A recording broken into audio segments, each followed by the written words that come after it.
Go ahead. No, it's all you. All right. So if you guys can get, like, if any of you are, like, kind of uncomfortable with public speaking, which I'm sure everyone is on some level, because I know I am, if you can, just try and practice that somehow. Yeah, just like, I don't know, like give a presentation to your mom or something. Just, as retarded as it sounds, it's like in a situation like that, where you're in this room, in front of these four guys, just drawing on a whiteboard, being able to find some way to get comfortable with the idea of public speaking will, really help you out in situations like that. So that is very true. Very true. And dress up, wear something nice. I did that too. So don't do the Steve Jobs with the flip flops. Find that your memory left you when you got in front of the whiteboard. Oh, yeah. Did you find it challenging to, like, oh my God, how do I even write C out if I'm going to give them some C++ code? Because that can be very intimidating, and that's the reason that I'm bringing it up on behalf of our students. Is the odds are that you're going to do exactly that. And it's one thing to sit in front of your IDE and write code and use the IntelliSense and have it remind and help you. It's another thing when somebody hands you a magic marker and says, code 2 examples, of yada yada, and you're like, oh my gosh, how do I even start? In a white room with little windows, yeah.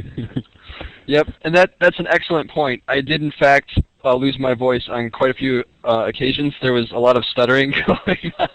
It got kind of bad there at some points. But I mean, one thing to keep in mind while you guys are doing that, they know that you're going to be nervous. So just if you can just like stop, take a breath or two, and try and recollect yourself, and then move forward. They're sympathetic to the fact that they know it's hard because they all had to do it themselves. So, even doing this online chat thing, I'm sure you guys have heard me like stutter a couple times and like lose my mind and everything, and it's just a natural part of doing the whole public speaking. It's just a natural part of doing the whole public speaking thing, and the more you do it, the more comfortable you get. So don't try not to freeze up, because I've seen that where like someone gets so flustered they like have like a complete total meltdown and they just like completely lock up. Just try your best to avoid that, because then you can really tell I have public speaking problems. Anyway, yeah, your suggestion of getting in front of people, especially your family, starting off with your family and a few other people, is really good. And another good thing that I noticed when I used to do public speaking and stuff before I got in front of people and stuff is do it in front of the mirror. That's the hardest thing, to look yourself in the face and do stuff. And if you get past that wall, that's a very important thing. Totally. Yeah, we've got, who's it, Christopher next? Okay, Christopher, moving right along. All right, go ahead, Christopher, the mic is all you. Thank you. I was wondering, earlier you mentioned that you can get the Unreal Engine with Unreal Tournament 3. I was wondering what your recommendations were on picking up as many engines as possible, or trying to focus in on one engine or one type of programming. For example, in our degree program, we go through the Torque engine, is what we use most often, and I've been very familiar with the Torque engine. But then you also mentioned the Unreal Engine. There's programming in Lua, the scripting language, and there's so many other engines out there. What do you recommend in terms of, should you try everything, or should you try to specialize so that you're extremely well in one engine? Just say, hey, look, I can do engine programming. It's definitely good to experience some variety. Every company, also does their own thing. Even if they're like an Unreal Engine 3 licensee, they have their own process, their own way of going about doing things and everything. So variety definitely can't hurt. I will say that, I don't know how often you guys read the news, but Unreal Engine 3, we have pretty good market penetration. So I would recommend that you, focus on Unreal Engine 3, because I know that when I was looking for a job, I was kind of amazed at like how many companies were like, experience with Unreal Engine, is preferable, because there's a lot of companies that are using our technology, and if you can pick up some Unreal script, show, hey, I wrote this mod for Unreal Engine 3, and if you're interviewing at a company that's licenses our technology, that might be like a huge benefit to you. And another thing you can do is, there's a lot of good engines out there. I mean, I'm kind of biased. I think ours is the best, but hey, what are you gonna do, right? But there's, you got like Crytek. They got their engine. You got Gamebryo. So I mean, if you can get hands-on experience, or if you're specifically like, hey, I want to work for Bethesda and they license Gamebryo, then maybe if I can, I should try to get some hands-on experience with Gamebryo. So definitely get some variety, but if you know the type of companies that you want to work for, and they use a particular engine or a particular technology, then try and get as familiar as you can with that, because that can only help you. Outstanding. Did that answer all your questions there, Christopher? Okay, cool.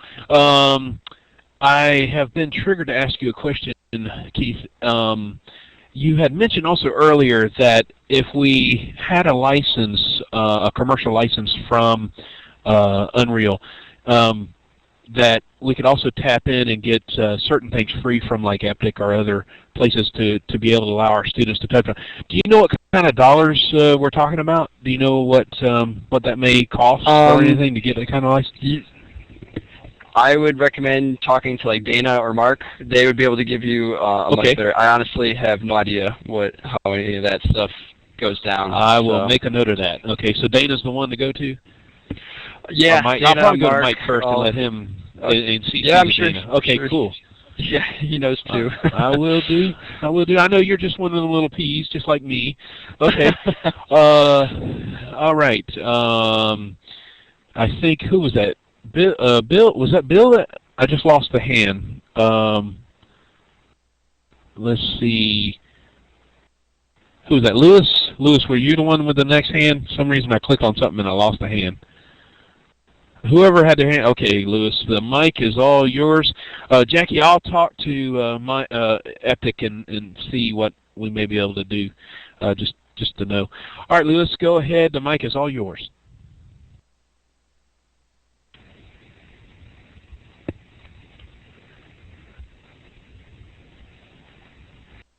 You don't have a mic, Lewis? If not, that's fine. You can just text it. So, okay. Okay, right. He's asking, can you read that? Can you see what he typed up, Keith? Not a problem. Okay, cool. So the question is, how much cross-platform experience do you recommend? Now, that's actually a tricky question. And the reason that's tricky is because it unfortunately can be very difficult for you as a student to get cross-platform experience. In terms of how much I recommend it, I would highly recommend it. A lot of companies these days, they're not just producing a game for like one platform. Even if they are producing it for one platform, there's a good chance that it's just going to be a console. So, you guys, like XNA was mentioned, that's a great one for getting some experience on the Xbox 360. As I had mentioned earlier, that had certainly helped me with one of my interview questions when I was interviewing with Epic.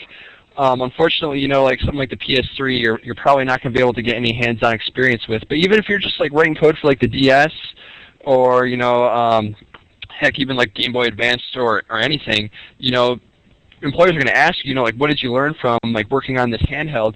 And you're going to be like, wow, it was crazy because on the DS, for example, we got like an ARM CPU. I had to write code for this different CPU architecture. Oh my gosh, it doesn't have floating point support. I had to figure out how to, do fixed point arithmetic, with such tight memory constraints, yada, yada, yada.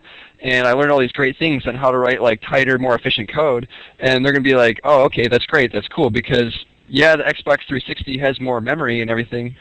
And the PS3 and whatnot, they'll have more memory. But it's still not a lot when you're trying to cram like Marcus Phoenix at umpteen bazillion megs of memory for his model, and you got to fit him along with the Locust Horde in memory, and all of a sudden 1 meg counts for a lot. So definitely, even though you're just working on like a DS, that experience can carry over to something like the PlayStation 3 and the Xbox 360. You're not beating up our poor artist, are you? Okay, now Lewis went on and he was talking about also mainly with XNA and Mac and C+ and C#, etc. My apologies. Yeah, he was going a little further into his question about that. Okay, so I know here at Epic we use C++ and C# very heavily. And for example, if you're going to apply Epic, I would highly recommend that you are very comfortable with both of them. C# we mainly use for our internal tools, but something like XNA is absolutely fabulous for prototyping ideas. Just, being able to focus on the algorithm, just get a little application up and running, and prototyping, graphical effects, or whatever it is you want to do. It's, in my opinion, second to none. But most game companies, like, the engines are pretty much exclusively written in C++, and that's just because, it's cross-platform and it's, bare bones. You're pedal to the metal with that. But I know a lot of studios. I got a buddy at Ready at Dawn, I think they're called. Ready at Dawn. They're the guys that do God of War, and I know that they're using C# or at least migrating to C# for a lot of their internal tools. And that's a good question. What I actually used Flash for prototyping when I was in school was prototyping user interface. And in my opinion, Flash is probably one of the best things you can use for prototyping user interface ideas. And that's actually, like, user interface design is a very complicated problem, and I, in my opinion, would highly recommend using Flash for something like that. So, does that answer your question, or all right. anything I can?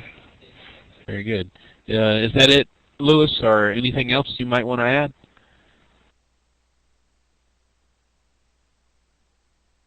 Yeah, you mentioned your buddy over there at RAD. That might be our next guest. I might trigger you to talk with him, see if he might want to come in later. Always looking for guests, man. Always got to fill in the guest. All right. Anybody else got any more questions for Kieth, or is that everything? Or all right, we've got. Okay, Lewis, you've got another question.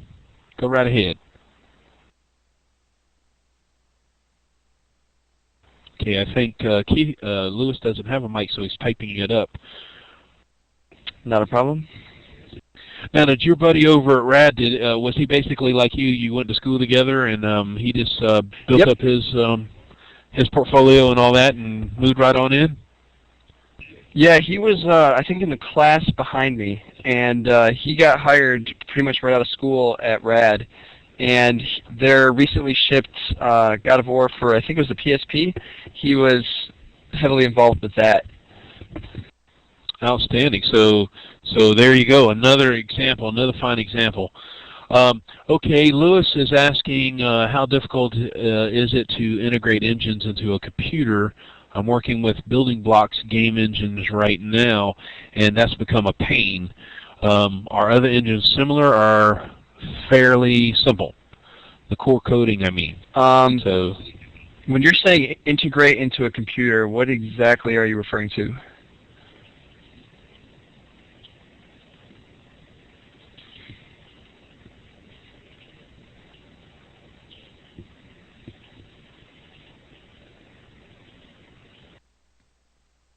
While he's typing, the school you went to, that was in Full Sail down there in Florida, correct? Yep. Yeah, that's a nice One thing while he's typing that I would recommend for you guys is if you can go to any conferences or anything, that would be a great experience for you guys, because the game industry is actually, like, fairly small, and everyone literally seems to know, like, everyone else. And so networking can be a tremendous asset for you guys. Get out there, meet people, and, like, all the guys I was in school with that are now professionals, I keep in touch with them, and, we try to hit each other up with GDC and whatnot. And you never know when, one of your friends is going to help you get hired. Because I know we have guys working here who, because they knew someone here, they now have a job here as well. So definitely something to keep in mind while you're going through school and whatnot. Yeah, I had a lot of my buddies invite me to go to game conference, but I just couldn't make it.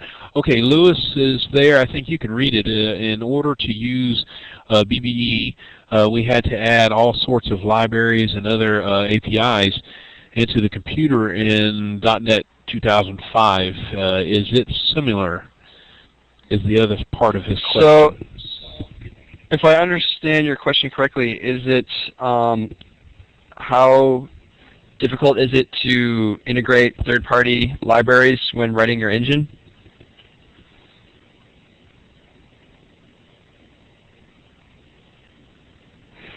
Okay, that's actually, as you state from your own personal experience, something that's very difficult. And believe it or not, the biggest difficulty for us as a company is the legality of the third-party libraries. Like, I'm a huge proponent of, hey, don't reinvent the wheel if someone's already written it. Like, hey, let's just go use this. But whenever I do that, and I get in trouble for this all the time, it's like, oh, dang, now I have to send all the licenses and everything to legal. In fact, my boss made me the official find licenses for third-party libraries guy because I was doing it so much, and they kept yelling at me. So we have to look at any dependencies that. Yeah, we have to look at any dependencies the third-party library has and get that big list and send all that to all our lawyers, and then our lawyers are either like, yeah, you can use this library in this capacity, or like, no, you can't use it at all. So that's definitely a really big pain with that. And then the second step of that is, as you mentioned, how do you link to all those libraries? How do you redistribute them to everyone else on your team? That is a very complicated problem, and it's something that, we have guys that are essentially like dedicated to our build system. And well, we have, for the most part, just one guy. But I mean, that's like, think about like the cost of hiring that one guy, and like his primary job is to work on our build system. Like, that's how complicated it is. And so he pretty much takes care of like how are we linking to all the different SDKs and all that good stuff. So yeah, definitely it's a difficult problem. And you can get hired for doing nothing more than figuring out how to do that the right way. Outstanding. Did that answer your question, Lewis? All righty. Okay, any more questions? I don't see any hands, so I'm assuming they're either all asleep or they're done. Okay, Keith, I really appreciate you coming out. It's going into the second hour now, and yes, yeah, no problem. It was fun.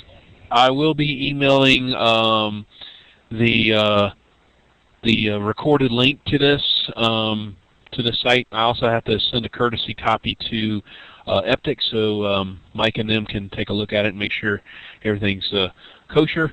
And then once that we don't get yelled at. Yeah, that's right. So none of us get our tail burned. I have to also satisfy DeVry as well.